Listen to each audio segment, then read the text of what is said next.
Welcome back to the Larson Show. It's a pleasure to be with you. And thinking ahead just a little bit, and I have a dog in the fight because both my parents were veterans. My dad did his 20 years in the Navy. Mom did 1940 through 45. But if you're thinking ahead in just a couple of weeks, we're going to be up to Veterans Day this year. And if you want to support veterans and servicemen and women this November or any time during the year, well, I got to tell you something. There's a way to make that happen in a practical way, and Rick Berman knows all about it. He's president of the group Charities for Veterans. Rick, welcome back to the program.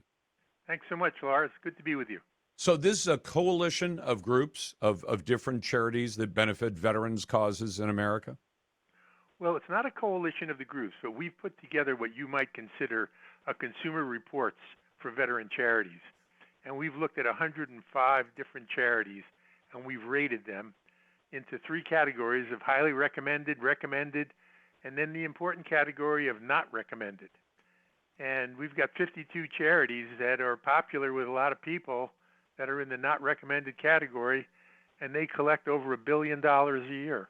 50 charities collecting $1 billion, and they're on the stay away list? I mean, that's kind of stunning, isn't it? It's actually about $1.5 billion. And yes, 52 charities, and they collect a lot of money. That's not to say that all of them don't do any good, but they're very inefficient in how they do it. I mean, you've got charities that have got all sorts of money bankrolled. They don't do anything with it. You know, there's an Air Force charity that has 17 times their budget in reserves. So they could operate that charity for 17 years without raising a dollar, and yet they still raise money. Do you have, and Rick, that's not I mean, I've run into cases like the Boys Town for a while in, I think, near outside of Oklahoma City, used to be one that raised this giant amounts of money. And then a reporter one day, I think, driving to work at a newspaper back in the day, noticed nothing seems to be happening. Nothing changes out there. I wonder what they're doing with the money. And it ended up being a gigantic, basically an investigative story in which they outed the charity, saying you keep raising lots of money and talking about the need, but you don't actually use the money. They weren't putting it in their own pocket. They just weren't spending it. So what is the criteria to end up on the stay away list? Is it that just the level of efficiency? Because I've run into charities where their administrative costs are zero. I think the U.S. Marines Toys for Tots, it has zero administrative costs because everything that's done is done by U.S. Marines on their own time, on their own dime, and some that are 0.5%. And I've run into charities where 60% of the money ends up being spent on administrative and fundraising costs, and only a tiny percentage goes to the actual cause. What's the criteria to make your list? Well, first of all, if you're in our highly recommended category, you would have less than 10% overhead. If you're in the recommended category, you'd have less than 25% overhead. That's but reasonable. we've got people in the not recommended category that are way beyond 25%. There's some up in 90% overhead. So that means if you give them $1, 10 cents of the dollar will be used for some sort of program or special need, but 90% is either wasted somehow, but it's not getting to the people who you intended when you gave them that money. I mean, let me ask you, Rick, because one of the things that it just stuns me. I give to foundations. Tina and I give to charity, but I don't have my own charity, my own name charity. I don't seek to do that. I'd rather help other people's charities. But I've told people, I've seen so many instances of this where I could set up the Lars Larson Foundation for something good and wholesome or whatever I'd call it. And I could say, yep, it has 90% administrative expenses, and most of that is going into my pocket. How much of this is personal greed, and how much of it is just sloppiness and inefficiency? Can you tell? Yeah, well, first of all, if you go to our website, the key here is to go to this website, Charities for Vets. It's FOR, charitiesforvets.org. We've got 14 examples of total scams where people have had nice sounding names. The U.S. Navy Federation, the U.S. Navy Foundation was a $100 million scam. The Purple Heart Veteran Foundation, scam. Help the Vets, $20 million scam. So we've got about 14 scams on the site.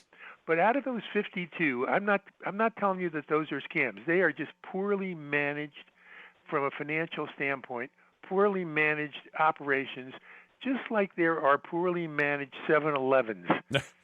Not everybody I can like run a your business. comparison. No, I Right. love the comparison, but when they get, let me ask you something else, Rick, because look, my name and likeness is owned by the people that I do the organization I do the radio shows for, right? And if Right. somebody came out and said we're going to have the Lars Larson's whatever it is, charity or 7-Eleven or whatever, they have to, they protect that.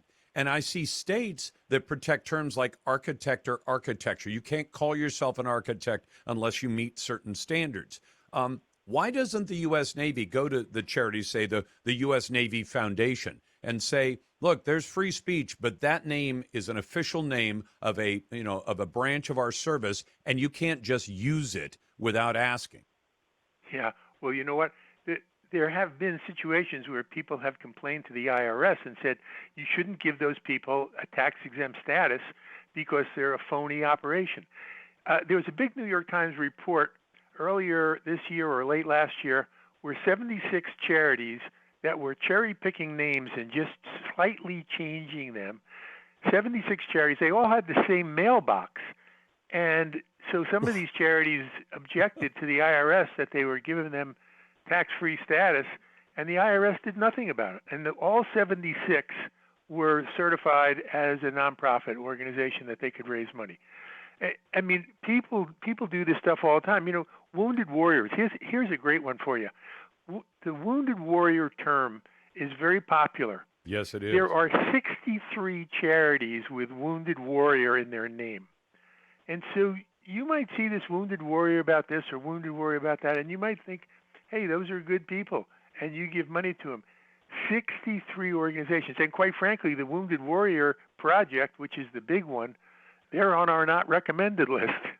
So because they're not efficient. They're not efficient. You know, it's not only the overhead. You know, I mentioned the overhead, but we also look at how well they do on fundraising. Is the fundraiser making more money than the charity? There's plenty of that. We look at how much money these guys have parked offshore in investment accounts or hedge funds.